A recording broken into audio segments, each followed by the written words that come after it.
Ladies and gentlemen, welcome to a new video.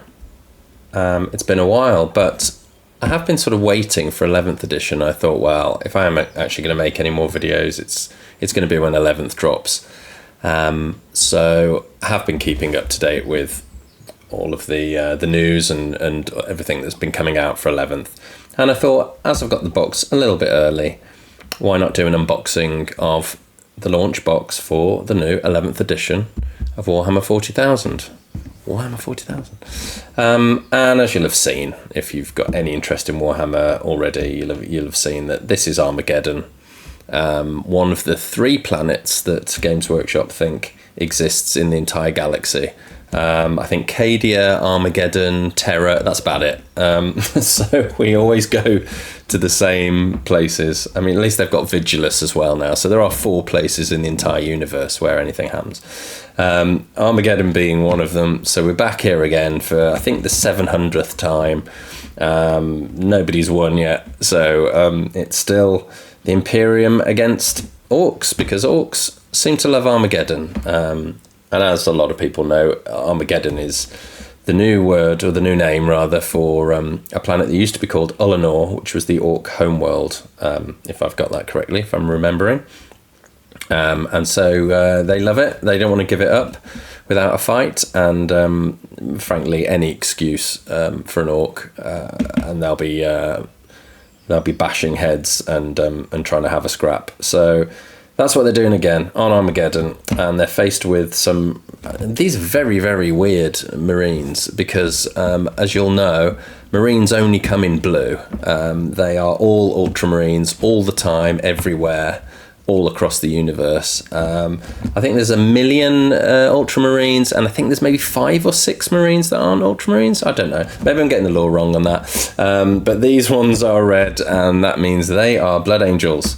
So, wow, an amazing start to 11th edition. We've actually got a different faction representing the Marines and the Imperium on the launch box. So that's kind of nice, different. And as you'll know, with all these launch boxes, the Marines inside are sort of uniform. They don't have any chapter emblems on them, so you can paint them whatever colour you want. So no change there. But let's have a look. I know there's a lot of unboxing videos on the internet, but as I say, I thought, as I've got this a bit early, I'm not beholden to an NDA or anything like that, so I can show you everything in the box and not hold back anything. And let's just go through and let's see what we make of it. I did try and start this video once before and had an issue with the audio, so I have already opened the box once before, but not to worry, we will go through it again, and I will show you. The first thing is, as you may expect, slaughter bases. So I'm not a big fan of slaughter bases. I fucking hate them, actually, to be honest, but you always get them in these launch boxes, because although it's a box to launch the edition, it's kind of like a starter set as well. The point is to draw new people into the hobby, and to do that, Games Workshop's approach is to make models that are monopose and push fit and sort of go together easy. So they're like a kind of a soft introduction to new hobbyists, essentially. So you can understand why they use slaughter bases and things like that. So that's what you've got with the bases. Nothing really much to see there. As you'll probably have guessed, you are met with an absolute mountain of plastic, as with all launch box sets. So what I will do, and I can smell the new box smell that you get with all of these larger sets. It's a kind of a unique smell of like just the factory having made the plastic. You know, I don't know whether it's like a mold smell or just the plastic or what, but you always get that new smell. Could be the printing. I don't know. But anyway, what I'll do is I'll put these sprues aside for now. I think that's the Space Marine Captain, so I'll put them aside, sort of Marines and Orcs, into 2 different piles, and I'll show you exactly what is in this box, and then I will take more detailed look at the sprues, and we can have a little chat about what you're getting in the box model wise. So let's just do that. Yeah, these look like, oh, those are orcs, and it's pretty well balanced. Although some people, i.e. me, think that one half of the box is a lot better than the other. So see if you can guess which one is the one I think is better than the other. The box itself, really nice, big, chunky box. They've got all the Marines, not all the models rather, painted around and shown on the side. You have this quite hefty sort of, what is it really? Like, it's not cardboard, but like paper type case. And you have the transfers just there for some reason. Don't know why they're not inside there, but they're not. So as I was showing you, the box, and this is kind of as far out as I can get the camera, but if you can see, they have all the, and it's not really particularly focused, but it doesn't really matter. I'm just showing the box there. And it's kind of a nice touch to just show everything sort of painted up. In terms of the back of the box, and that's reasonably in focus, isn't it? You can see the whole force, everything that's in the box, all built and painted, and the two forces meeting each other. Very nice. As I say, I think one is slightly better than the other. And you'll have guessed that's the orc side. The orcs are great. They're all new sculpts. You've got two new vehicles. You've got the war track and the Big Mech Dakar rig. You've got loads of boys and Gretchen, which are like good staple units. And then you've got some really great characters. The big boss, the war boss, I should say. War boss, big boss, the weird boy, and the pain boy. So and the banner boy as well. So brilliant. You've really, really good selection of units there, and some units that really were in need of a refresh.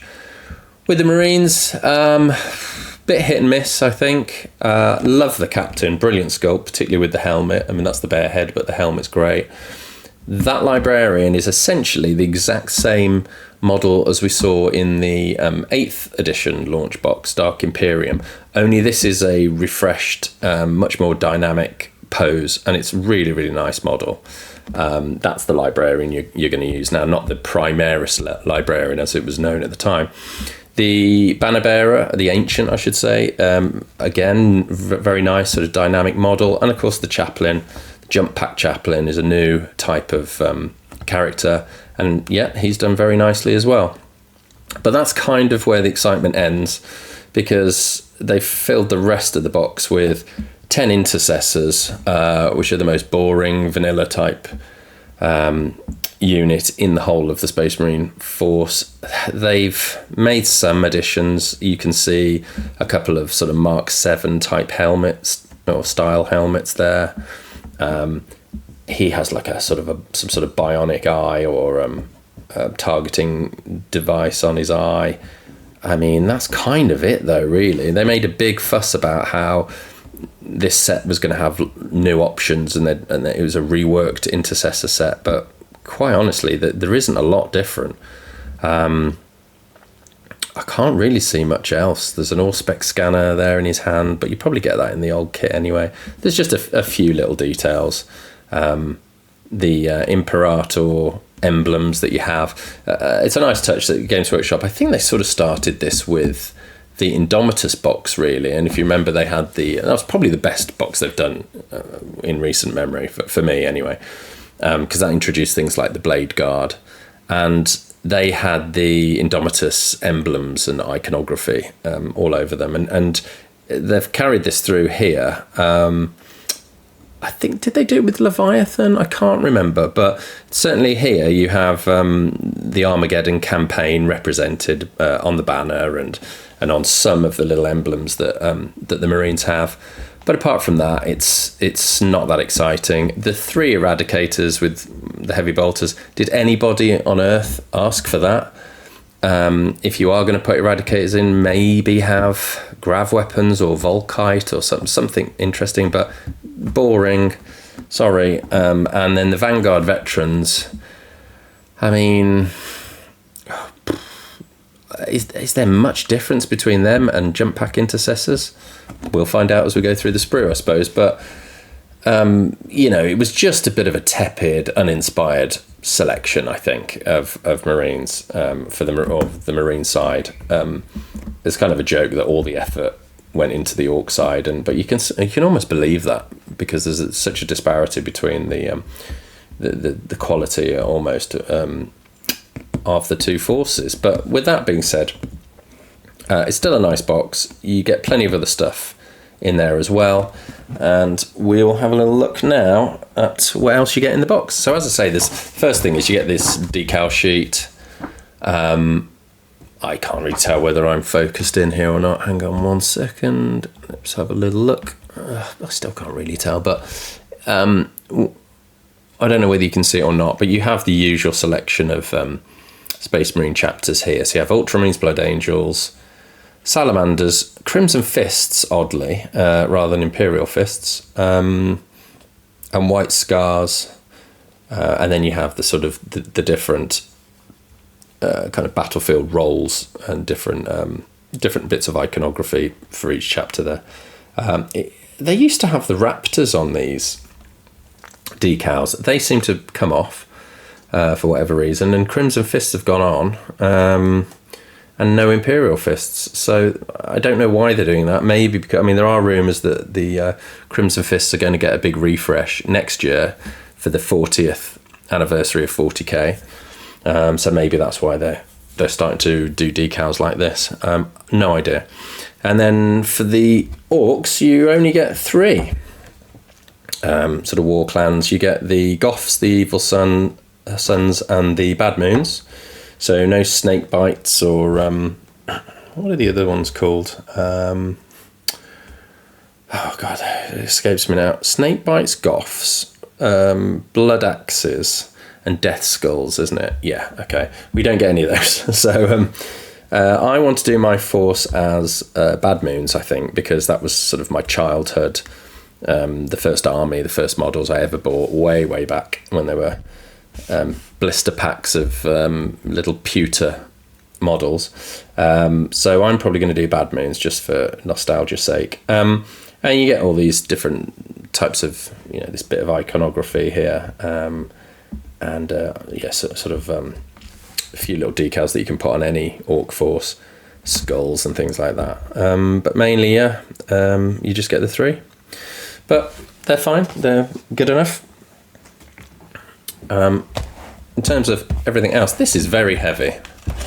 So you would think that there's going to be some books and stuff in here, and you would be right if you thought that, because here they are. Now, the first thing to say is you have 2 packs of cards here, and these are, I should say, that everything about this box is high quality. It's done to a very, very high standard. I'm slightly dubious as to whether they should be including things like this and the data cards, actually, which we'll come on to, or whether this is kind of resources that could have been spent on better things, or to keep the cost of the box down. But then again, other people will love this. It's just, I don't know whether this is only a minority of people will even pay any attention to this. And what it is this Dominatus pack is essentially the Crusade type style of play. So you can, and there's a lot in here. You have the sort of instruction manual here, how to play, and then all of these sort of strategy cards, different skills, relics, different missions, etc., that you can play over the course of a campaign, over multiple games, and things that show what happens to your force, or characteristics that your characters pick up. I think things like that. But this is like a game in itself, really. Loads of cards, all very, very well produced, and probably took quite a bit of development time and cost. And I just wonder how many people are actually going to use them. Tell me in the comments if I'm talking nonsense, if these are a great addition and you're really thrilled that they're in the box. But I just wonder whether that time and effort could have been spent doing something else, or it could have been left out of the box to keep the cost down. This pack of cards, which is also very high quality, this was integral and is essential to being in the box. And as you'll know, if you know anything about what's happening with 40k in the new edition, this is required to play proper competitive games of 40k. The way it works now is that your force, depending on the detachments that you've taken for your army, will have access to various different dispositions. And those dispositions have missions attached to them.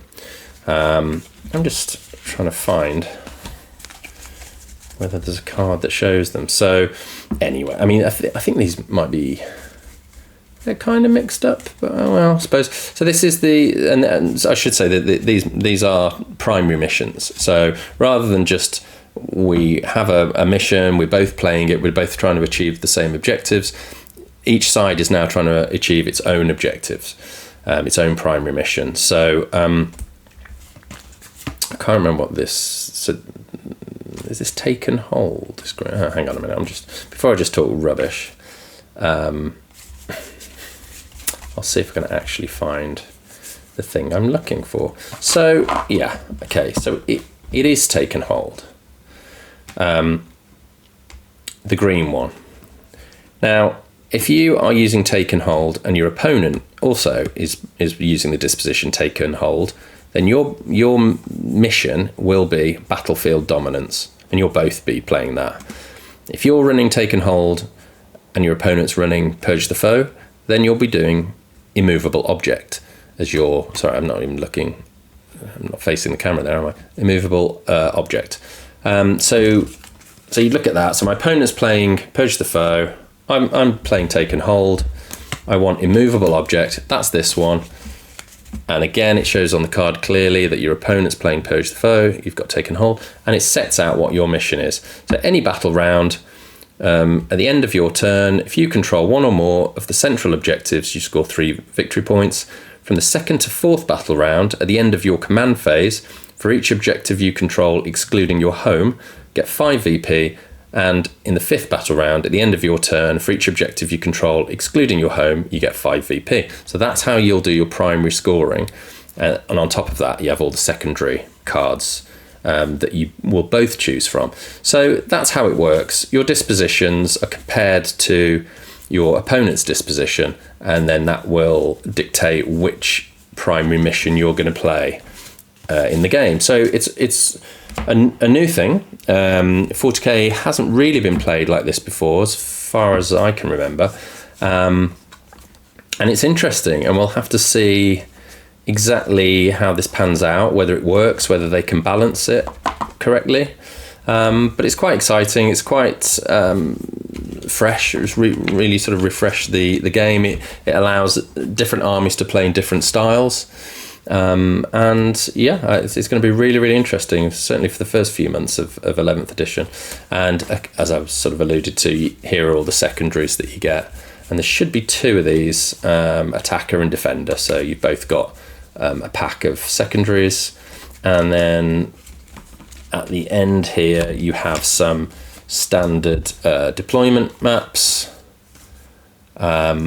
Yeah, so these will be sort of all the maps you use, and then the terrain, how that's set out, again is dictated by the mission that's being played. And GW have just released, I think today they released the tournament packs, which include all of the terrain settings, and there are dozens of them. And then you have a few twists like this if you just want to mix things up and have a bit of fun with things like night fighting and other little twists on the game. So that's that. Really, really excellent, very well produced, clear, high quality pack of cards there. So really happy with that. Then we come to this book, Operation Imperator. Always has to have like an ancient Roman theme, doesn't it? With these things. And this is the law book. Now, I'll do a separate video on this. So I'll go through the whole thing, basically. But from what I've seen from an initial flick through, it's very much so normally you get with a launch box, you'll get one big book, and it will have all the background lore to the whole setting, and then it will have the rules and some photography of the models, things like that. The only difference I can remember was the 7th edition launch box. They split that into 3 separate books, but they were big sort of A4 hardback books still. What they've done here is they've put one book here, the one hardcover book, which has all the lore, and they focus more on what's happening now. So Armageddon.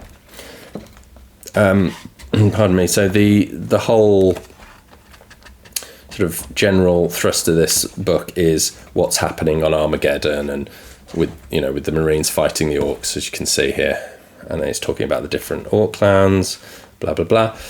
Operation Imperator. So it's really going into what's happening in the setting now in 11th edition. It does move on to talk a bit more generally about 40k and the factions, but that really is a smaller part of this book, so it's just interesting. So I think it's probably this bit, isn't it? Just Dark Millennium. It's just these last few pages, the Imperium, Chaos and the Warp, Armies of the Imperium. It's just literally, Xenos factions. That's what you get. Just a couple of pages on the Xenos. So it's odd decision, because they're this is a launch box that is clearly targeted at brand new players, but they're also sort of expecting you to have some background knowledge of 40k, because they're not going into it here. This is a real chunky sort of campaign book in a way, based around Operation Imperator on Armageddon. So it's just interesting that they've decided to do that, particularly when they've just come out with an Armageddon book with the return of Yarick, and about a year or two ago they came out with, I'm just turning around to find it, they came out with this one as well, when as part of the Crusade series, Armageddon. So they've already focused a lot on what's happening on Armageddon, so it's quite, I don't know, it's just an unusual choice that they've decided to focus so heavily on it here in this book. But I don't hate it, and the book again seems very well produced, and as I say, I'll do a separate video on that, but we'll go through all of the lore in the current setting.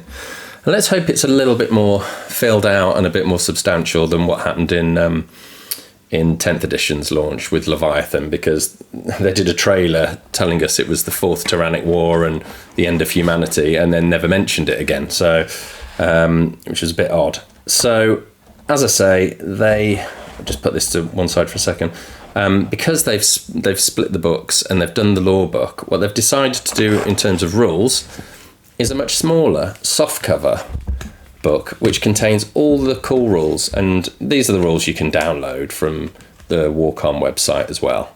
But really nice little tournament or game companion piece that you can just put in your pocket or in the sleeve of your army bag and just take with you. It's light, it's very well produced, it almost has like a laminated type feel to it, very high quality again, and you can just take that and have it as a reference wherever you are.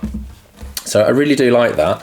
The rumour is that there's another document which hasn't been released yet, which contains a lot of additional rules and FAQs and things like that, and commentary. So I'm guessing the cool rules that are in that book I just showed you won't really change throughout this edition, and then it will be these extra rules, these additional rules, that will be tinkered with and amended, along with the points and the dispositions and everything else, to balance the game and change the game throughout the lifespan of the edition. But I like that. Again, another good inclusion in the box. Let's go with this now, because these are the data cards, and again, this is another thing where I just think, this is taking time and effort. It's very nice. How many people are really going to use this? And I have been told by people that these are used for combat patrol, which I believe is a like a smaller form of the game, maybe like you play a battle just using the forces in the box, or something like that. I don't really know what Combat Patrol is, never played it. So that makes sense. And these are really lovely, well-made cards, again, well-printed cards, but are they going to see a lot of use by the average player? Probably not.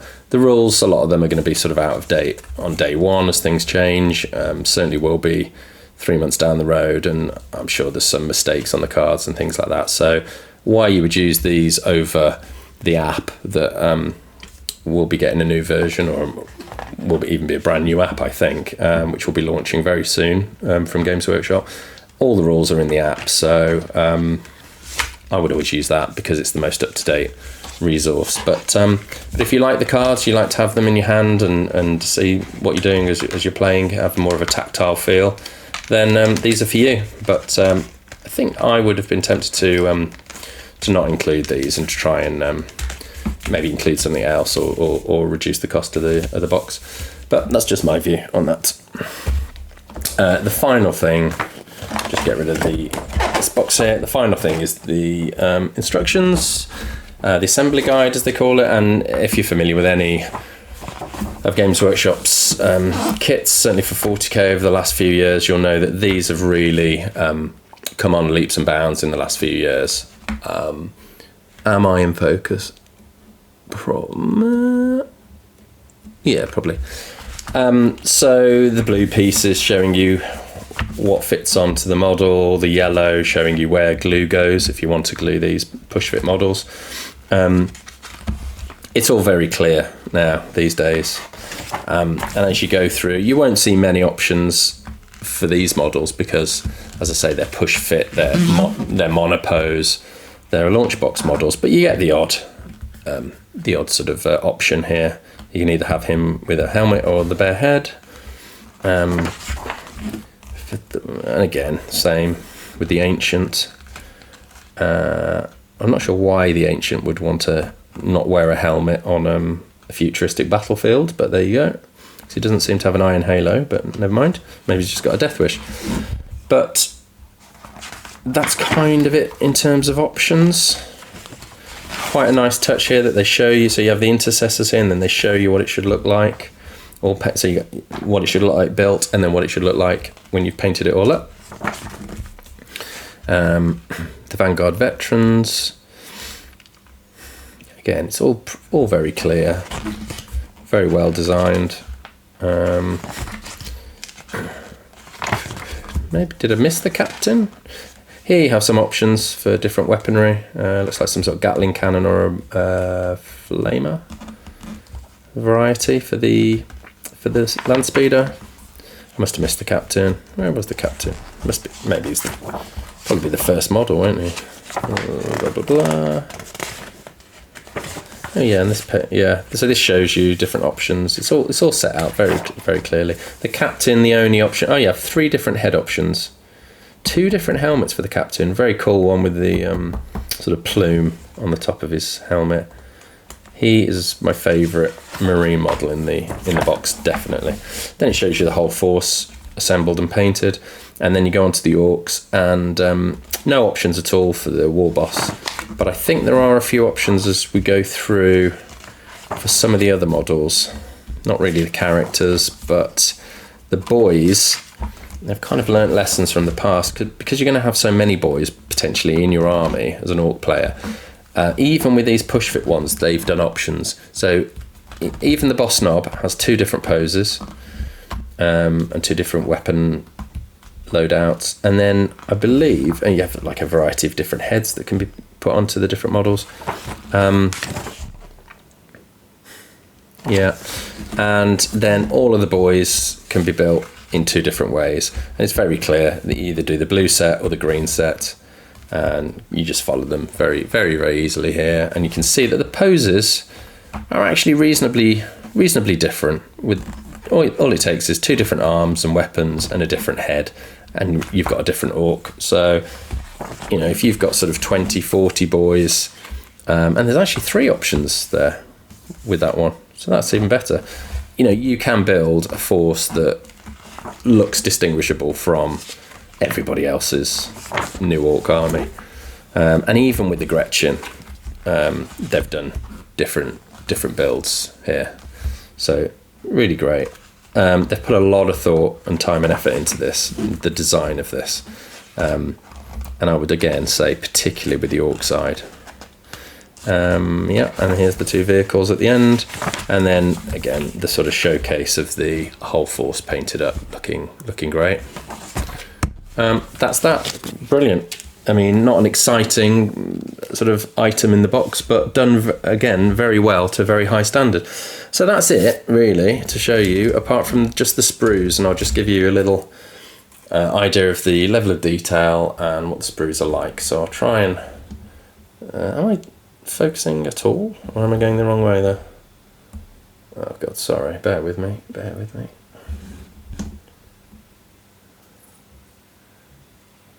mean, I'm not really showing you anything here, am I? So what I've done is I bought this new camera because my other camera, my Elgato face cameras, are absolutely shit. So I bought like an old digital camera, which I don't understand why it's not focusing. Oh.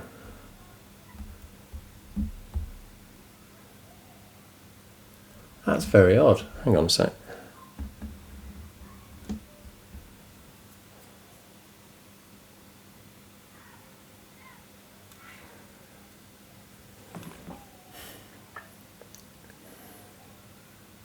Huh. That's very strange. I mean, I suppose it's focused quite well here.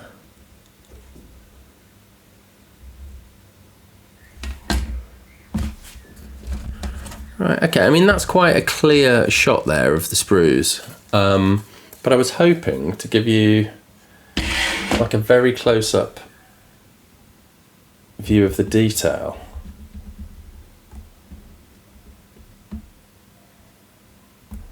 Now I'm wondering whether I can. Okay, that's too close. If I pull that back. That's very strange, I had this working perfectly earlier.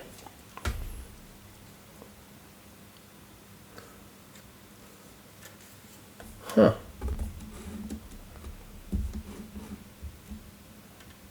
I mean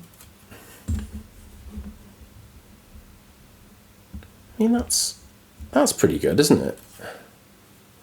Okay, that's not too bad. Let's do that. So you can see there. So this is the land speeder, and hopefully you can see quite a lot of the detail. I don't quite know what happened there with the camera, but that was a bit weird. But I think we're there now.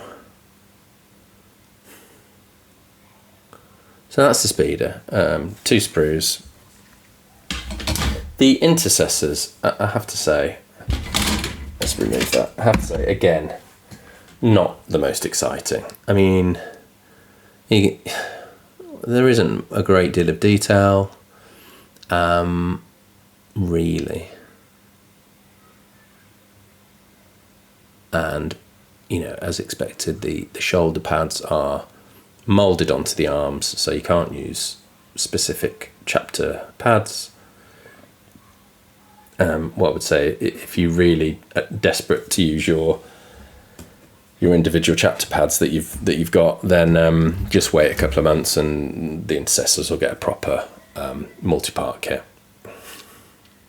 Here we have the Vanguard veterans, and so you can see that their shoulders are a little bit more ornate. They have different emblems and iconography on, as befitting their status as veterans. I think they're sort of the equivalent of Stern Guard. You can see the power sword there with the writing etched into it.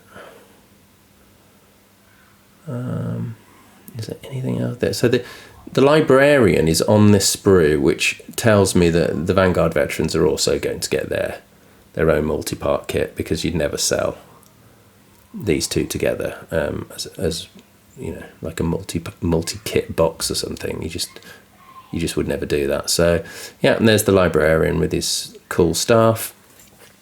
And then we've just got the Eradicator. So here you have the Eradicators, you have the Jump Pack Chaplain, and you have the Ancient. And the Ancient's banner, you might be able to see, it says Armageddon.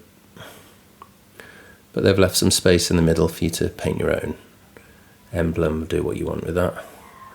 And there's the Eradicators with their quite boring heavy bolters, in my view. Did I show anything from the Chaplain there? I'm just trying to... So his Crozius is up there. You can see his Crozius. And then I think that's... Is that his gun as well there on the left? Yeah, I mean, I don't know where his head is, actually. There's a few heads. Ah, yeah, here we go. That's the sort of the main helmet to choose from. The skull helmet with the iron halo around it. Pretty cool. And then you have the captain. As I mentioned before, you have this quite cool helmet there with the plume and the sort of laurels on the side. It's quite nice. Power sword again with writing etched into it. Can I read that? It says... What the hell does that say?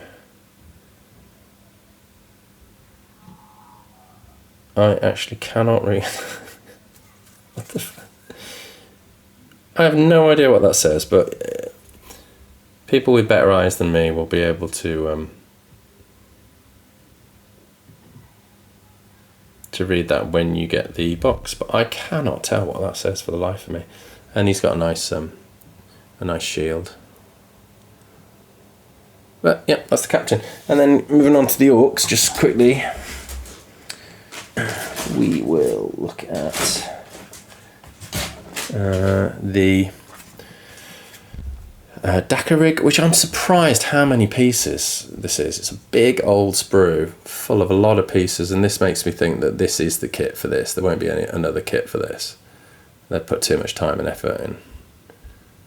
So this is your Dakar rig for the edition, for the foreseeable future. Cool, lots of bits there. And we'll move on to the war track now. I would think, because this has 3 sprues, again, this is probably the only kit you're going to get for this. You don't really need another one, I don't think. You know, back in the day, this would be like a 6-bit kit. You just push everything together and off you go. But there's a lot more involved these days. So those will be the kits going forward for the 2 vehicles. Let's have a look at some of the characters. The war boss, no options for the war boss. He's just a big brute with a massive sort of chain axe. I like his armor with the face sort of carved into it. And his banner doesn't really have anything on, it just has the fist at the top there. And then we will have a look at the weird boy, and he is pretty weird. You can see his sort of demented rictus grin there. I'm trying to pick up the detail. Odd kit, there's only, 6 parts there? You just have like the 2 legs there, you stick them together and then you build the back onto it, and then that's it. But he's a pretty cool model. And then that leaves, we have the banner bearer. Banner's pretty plain, so it's up to you what you want to put on that. Hopefully you can see that. And then what else we got on here? We've got the big boss here, and then that's the weird boy's head. Where's the rest of him? Up here, like the weird boy. That's his sort of syringe type thing, and his little Gretchen helper carrying some sort of saw. Yeah, pretty cool. They're all really nice models, full of character, and for just sort of push fit starter box type models, they're great, really. And then what you get is 2 of these sprues, identical, and each one will have, I think, probably 5 Gretchen and 10 boys on. I think that's right, but correct me if I'm wrong. And again, loads of detail, you know, the bullet belts and the choppers and the kind of crazy expressions on the faces. Really great. So you can just build these up, a little bit of customization, build them in different ways, and have a really cool force of sort of 10, 20 boys. Or 20 each box you buy. So that's it. That is the box. I really like it. I think it's very well made, very well done. It's £185 retail price. It's up to you whether you think that's worth it. So you're paying, I think, about £148 if you get it from a third-party supplier, which you always should. Never pay Games Workshop full prices, unless it's some rare thing you can only get on their website. Otherwise, always please go to a third-party provider or supplier.